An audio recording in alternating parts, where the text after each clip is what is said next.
ছোট গল্প অন্য মা, মহুয়া চৌধুরী। খুব ঘটা করে লিপি আর সৌভিকের মেয়ে রিঙ্কির বিয়ে হয়ে গেল। লিপি নিজেই এখনো আনাড়ির এক শেষ। একটা সামান্য কাজ করতে 5 বার থমকায়। বিয়েবাড়ির যাবতীয় দায়িত্ব নিজের কাঁধে তুলে নিয়েছিল পরমা।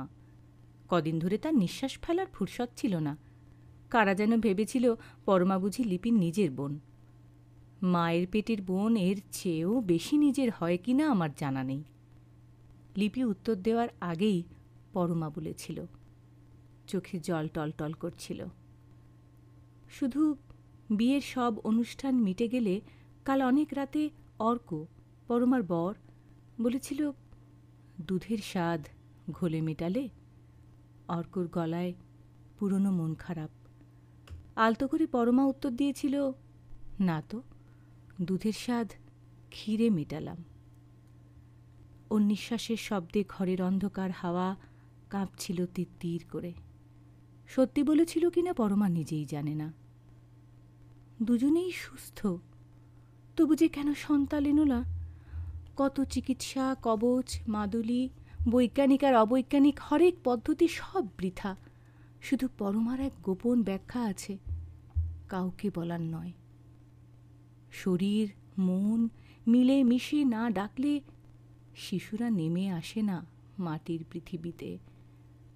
আসলে ওইসব মুহূর্তে ভীষণ আতঙ্কে সিঁটিয়ে যেত পরমা। জীবন্ত দুঃস্বপ্নের মতো জেগে উঠত স্মৃতিরা। যদি যদি পরমা নিজেই বদলে যায়, তার অজাত সন্তানের কচি গায়ে কালশিটের দাগ দেখতে পেত সে, শিউরে উঠত। কালকে রিঙ্কির রিসেপশনে পড়া সবুজ ইক্কতটা ইস্ত্রি করছিল পরমা। স্কুল জীবনের কত ছোট ছোট মুহূর্ত মনে পড়ে যাচ্ছিল। লিপির সবচেয়ে ঘনিষ্ঠ বন্ধু সে। ইদানিং আরও বেড়েছে ঘনিষ্ঠতা। একমাত্র লিপিই জানত পরমার লুকোনো সমস্ত কথা।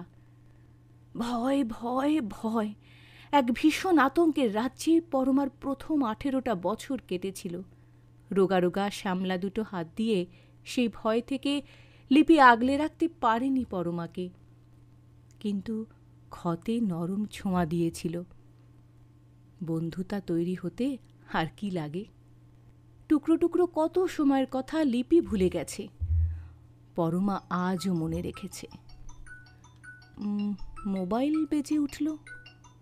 স্ক্রিনে রাধার নাম। রাধা নিজে থেকে সাধারণত ফোন করে না। পরমা রাতে একবার ফোন করে নেয়, মায়ের সারাদিনের খবর নেয়। অবশ্য খবর নেওয়ার কিছু থাকে না। তার 86 পেরিয়ে আসা মা 1.5 মাস হলো সেমি কোমায়। ফিমার বোন ভেঙে গিয়েছিল। তারপর থেকেই ক্রমশ অবনতি। ডক্টর চ্যাটার্জি বলেছিলেন, এই বয়সে অপারেশন করে লাভ নেই, বরং যে কটা দিন উনি আছেন বাড়িতেই রাখুন। মেনে নিন যে এটাই beginning of the end. Parama Arka ওই বাড়িতে খুব কম যায়, নিতান্তই যখন না গেলে নয়। অবশ্য বাবা মারা যাওয়ার পর এই 7 বছর ধরে মায়ের যাবতীয় দরকার মিটিয়ে আসছে সে। ইদানিং অনলাইনের কল্যাণে ধরি মাছ নাছুই পানি কায়দা ভারী সুবিধেজনক। ফোনে ডক্টর চ্যাটার্জির সঙ্গে সে মায়ের ছোট ছোট সমস্যাগুলো নিয়ে কথা বলে নেয়। ভারী বয়সের রোগীর লাগাতার সমস্যা ডাক্তাররা বিশেষ পাত্তা দেন না। গত সপ্তাহে পরমা ফোনে বলেছিল, প্রেশারটা লোয়ের দিকে শুনছি কদিন ধরে। তাতে সমাধান খোঁজা দূরে থাক, নিঃশ্বাস ফেলে বলেছিলেন ভদ্রলোক, কি মারাত্মক জীবনী শক্তি। খারাপ লাগবে কি, পরমার নিজেরই তো কতবার তা মনে হয়েছে। কাঁটা হয়ে থাকত বিয়েবাড়ি চলার মধ্যে যদি কিছু হয়ে যায়। এখন ভাবল, এবার সত্যিই শেষ বোধ হয়। নইলে রাধা নিজে থেকে কেনই বা। দিদি, তুমি চলে এসো এক্ষুনি, দাদাকেও বলো। উত্তেজিত গলা রাধার, হাঁপাচ্ছিল। কথা কেটে পরমা ঠান্ডা গলায় বলল, আসছি। জিজ্ঞেসও করল না কি হয়েছে। তখন হাউ মাউ করে কাঁদতে লাগলো রাধা। মাসিমা যে চলে গেল গো দিদি, চোখে কানে দেখতে দিল না। দুপুর পর্যন্ত যেমনি কাঁদ তেমনি। আমি খেয়ে এসে দেখি কি পরমার মনে হচ্ছিল ন্যাকামি। যতদিন বাকশক্তি ছিল রাধাকে দাঁতে পিষে রেখেছিল মা। 18 বছরের পুরনো লোক, শয্যাশায়ী হওয়ার আগেও প্রায় কাপড় নোংরা করে ফেলত মা।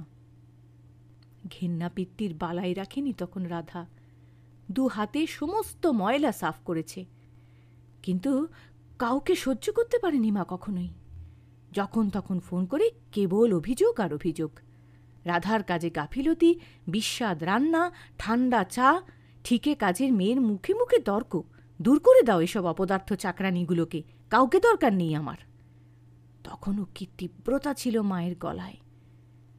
জবাবে পরমা একটাই কথা বলতো, ঠিক আছে, যা ভালো বুঝো করো, রাখছি, বলেই ফোন কেটে দিত। এখন ফোন ছেড়ে পরমার মনে হলো, ভাগ্যিস কালকে কিছু হয়নি। আয়রন মেশিনের সুইচ অফ করেনি পরমা। একটু ইতস্তত করে পরিপাটিভাবে ইস্ত্রি শেষ করল। তারপর হাউসকোট ছেড়ে একটা কুর্তা প্যালাজো গলিয়ে তৈরি হলো। মা পছন্দ করত না, বিয়ের আগে শাড়ি ছাড়া আর কিছু পরতে দেয়নি। একমাত্র মেয়ের নির্দোষ একটা শখেরও তোয়াক্কা করেনি মা কখনো। বনানীর জন্মদিনে শাড়ি পরে বেরিয়েছিল পরমা বাড়ি থেকে। তারপর লুকিয়ে লিপির ফ্রি সাইজ সালোয়ার কামিজ পরে নিয়েছিল। বাড়ি ঢোকার আগে আবার শাড়ি। তখন 12 ক্লাস। পরদিন কিভাবে যেন টের পেয়ে গিয়েছিল মা। সঙ্গে সঙ্গে সেই পাট করা শাড়িটা টেনে দাঁত দিয়ে কেটে কুটি কুটি করে ফেলেছিল। আলুথালু চুল ছড়িয়ে পড়েছিল বুকে, কাঁধে। ভয়ানক আক্রোশে বিকৃত মুখ, কেমন বিকৃত জান্তব দেখাচ্ছিল পরমার সুন্দরী মাকে। আতঙ্কে দূরে দাঁড়িয়ে কাঁপছিল পরমা। ওদের বাড়িটা ছিল সমস্ত স্বাভাবিকতা থেকে বিচ্ছিন্ন একটা দ্বীপ। ওখানে মায়ের কথাই শেষ কথা। মনে মনেও কেউ তার ইচ্ছের বিরোধিতা করবে সহ্য করতে পারত না মা। আরও আগে পান থেকে চুন খসার অপেক্ষা। স্কুলের পরীক্ষায় একটা অঙ্ক কাটা গেছে, বানান ভুল। টিউশন থেকে ফিরতে সামান্য দেরি। পড়ার টেবিল অগোছালো। মা জিজ্ঞেস করার আগেই মারতে শুরু করত। রুটিবেলার বেলুন, চটি, স্কেল হাতের কাছে যা পেত তাই দিয়ে। কি সাংঘাতিক সে মার! কালশিটে পড়ে যেত তার হাতে পায়ে, চুল ছিঁড়ে যেত, গালের আঁচড়ে রক্তের ছোপ। যন্ত্রণায় ডুকরে কেঁদে উঠত সে, তবু থামত না মা, যতক্ষণ না নিজে হাঁপিয়ে যেত। বাবা বাড়িতে থাকলে আটকাতেন, তখন বাবাকে নিয়ে পড়ত মা। বাবার অপদার্থতার কথা চিৎকার করে বলতো, গোবরের তাল, গোবরের তাল একটা। লোকে বলে ভালো মানুষ, নিকুচি করেছে ভালো মানুষের। তোমার বাবা আমার পড়া বন্ধ করে আমার সমস্তটা জীবন নষ্ট করে দিয়ে তবে মরেছে। কেন? তখন তো নিজের বাবার উপরে একটা কথা বেরোয়নি মুখ দিয়ে। আমার ম্যাট্রিক ক্লাসের মেডেল কোন কাজে এলো? ডিস্ট্রিক্ট ম্যাজিস্ট্রেটের বউ নিজে হাতে পরিয়ে দিয়েছিল গলায়। কিন্তু চাকরানি হয়ে এ বাড়িতে আসা সব চুলোর দরে গেল। কি চিপটিনি কাটা কথা ছিল তোমার বাবার। মা কলেজে পড়তে চেয়েছিল, চাকরি করতে চেয়েছিল, তখনকার ফ্যাশনে শখ করে হাতকাটা ব্লাউজ পরতে চেয়েছিল। কিন্তু পরমার সেকেলে ঠাকুরদা সেসবের কোনোটাই হতে দেননি। পরমার বাবা খোলাখুলি স্ত্রীর পক্ষ নিতে পারেননি, নিজের বাবার কথার প্রতিবাদে কিছু বলতে পারেননি। পরমা জন্মানোর আগেই ঠাকুরদা মারা গেছেন। তবু একটা উপলক্ষ পেলেই কোন কালের ব্যাপার টেনে এনে ফুঁসত মা। জমার আগ উগরে দিত, বারবার উগরে দিয়েও জীবনে কখনো ফুরোয়নি মায়ের সেই আক্রোশ। একবার পরমা সাহস করে খুব ফিকে গলায় মাকে বলেছিল, তা তুমি আবার নতুন করে লেখাপড়া শুরু করো না, প্রাইভেটে পরীক্ষা দিয়ে। কথা শেষ হয়নি, গর্জন করে উঠেছিল মা, গাড়লের মতো কথা বলো না। সময় চলে গেলে আর ফেরে না। যখন যা হওয়ার কথা তা না হলে আর কোনো কালে হয় না। এখন সেই মন আছে না স্মৃতিশক্তি আছে? সব সব গেছে তোমাদের এ সংসারে হাঁড়ি ঠেলতে ঠেলতে। মায়ের সুন্দর পাতলা ঠোঁট বেঁকে বিকৃত হয়ে গিয়েছিল। ঘন ঘন নিঃশ্বাস পড়ছিল, চোখে কি বিভৎস ঘেন্না। দেখে ভয়ে কাঠ হয়ে গিয়েছিল পরমা। বাবার মেয়ে ছিল যেন মায়ের জঞ্জাল ফেলার আস্তাকুর।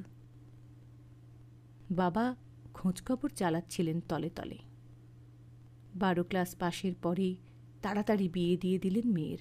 ওই অসুস্থ পরিবেশ থেকে মুক্তি। পরমা পালিয়ে বেঁচেছিল। এ বাড়িতে এসে নিঃশ্বাস ফেলেছিল। খুব বেশি কিছু চাওয়ার ছিল না পরমার, একটুখানি স্বাভাবিকতা ছাড়া। অর্কর কাছ থেকে প্রথম থেকেই নিরাপত্তা পেয়েছিল সে। তার বাবা মা ছিলেন সহজ মানুষ, মন খুলে কথা বলা যায় যেখানে। প্রণাম করে উঠলে অর্কর মা যখন চিবুক ছুঁয়ে আদর করতেন, বুক ভরে যেত তার। বাবা আসতেন প্রায়ই। খোলা গলার হাসি ভাসত এ বাড়ির হাওয়ায়। পরমার মনে হতো পৃথিবীতে তার চেয়ে বেশি সুখী আর কেউ নেই বুঝি। দুঃস্বপ্নের মতো ওই বাড়িটাকে ফেলে এসেছিল সে, আর কখনো রাত কাটায়নি। মায়ের সঙ্গে বরফের মতো ঠান্ডা শক্ত দুর্লঙ্ঘ দূরত্ব তৈরি করে নিয়েছিল ক্রমশ। এখন বেরোনোর আগে পরমা অর্ককে ফোন করল। রিটায়ার করার পর সে একটা কোম্পানিতে কনসালটেন্সির কাজ করছে। খবরটা দিতে চুপ করে রইল কয়েক মুহূর্ত। তারপর সম্ভবত একটু উচিত অনুচিত ভেবে নিয়ে বলল, শান্তি পেলেন। ফোন রেখে পরমা মনে মনে বলল, শান্তি দিলেন। ও বাড়িতে পৌঁছে পরমা দেখলেও দরজা খোলা। 2-4 বয়স্ক প্রতিবেশী, পাড়ার কলের মিস্ত্রি, বিল্ডিংয়ে সিকিউরিটি গার্ড, ঠিকে কাজের মেয়ে তিলু, সবার উপরে কাঁদুনে রাধা, আর কেউ নয়। আত্মীয় স্বজন কাকে কাকে খবর দেবে ভাবছিল পরমা। মামার বাড়ির পাট নেই তার। মায়ের মা 3 বছর বয়সে টাইফয়েডে মারা যান। একমাত্র দাদা মায়ের বিয়েরও আগে গলায় দড়ি দিয়ে আত্মহত্যা করেছিলেন। ছাড়া ছাড়া ভাবে মায়ের মুখ থেকেই শোনা। মা শ্বশুরবাড়ির দিকের কাউকেই ভালো চোখে দেখত না, বিশেষ সম্পর্ক নেই, তবু জানতে পারলে আসবে তারা। পরমার হাসি পেল মনে মনে। দুঃখী দুঃখী ভাবটা তখন জোর করে মুখে ফুটিয়ে রাখতেই হবে তাদের, বেচারা। অর্ক মিনিট 10 মধ্যে এসে পৌঁছবে জানালো লিপি সৌভিকও। ততক্ষণে করণীয় কাজগুলো মোবাইলে সারতে শুরু করলো পরমা। সামনের বাড়ির বয়স্কা প্রতিমা কাকিমা ওকে দেখে বললেন, সব শেষ হয়ে গেল। বড় কষ্ট পাচ্ছিল সহ্যে ধরা হয়ে পড়ে থাকা অমন সচল মানুষটা। যাও মা, ভিতরে যাও, একমাত্র সন্তান, মুখাগ্নি তো মা তোমাকেই করতে হবে। এতক্ষণ ভাবেনি। আচমকা শুনে বিকট অস্বস্তি পাক দিয়ে উঠল ভিতরে। একটা মানুষের মুখে আগুন ছোঁয়াতে হবে। ঘরে ঢুকতেই শুয়ে থাকা অবয়বটা চোখে পড়ল আগে। সেই মা পড়ে গিয়েছিল যেদিন, সেদিন এসেছিল পরমা। তারপরে আজ 1.5 মাসে শুকিয়ে ছোট্টটি হয়ে গেছে। পায়ে পায়ে এগোলো পরমা। এককালে নামজাদা সুন্দরী ছিল মা, আজও বলিরেখা প্রায় নেই। চুল বেশিরভাগই কালো। মায়ের মধ্যে যে আগুন জ্বলত সারাক্ষণ, নিবে গেছে। পড়ে আছে শুধু ছাই। ঠোঁটের কোণে বন্ধ চোখের কোলে এখন বিষাদ, কত কালের বিষাদ শুধু। কি করুন! অবাক হয়ে চেয়ে রইল পরমা। কোথায় লুকিয়েছিল মায়ের এত বিষাদ? যে ছোট মেয়েটি কখনো পরমার গর্ভে আসেনি, কেমন করে আজ তাকে সামনে দেখতে পায় পরমা? অসহায় গোলক ধাঁধায় পথ হারিয়ে বেভুল, তাকে পথ দেখায়নি কেউ। কত কি চেয়েছিল, কিছু পায়নি তবু। হু হু করে ওঠে পরমার বুকের ভিতরটা। ওই মেয়েটার মা হয়ে ওঠে সে। অজান্তেই 2 ফোঁটা জল গড়িয়ে পড়ে তার গাল বেয়ে। জ্ঞান হয়ে অবধি কেঁদেছে সে কতবার মায়ের দেওয়া নিষ্ঠুর আঘাতে। মায়ের জন্য কাঁদেনি কখনো। এবার চোখ দিয়ে জল পড়ে তার, মায়ের জন্য। পরমার ৬০ পেরোনো জীবনে এই প্রথম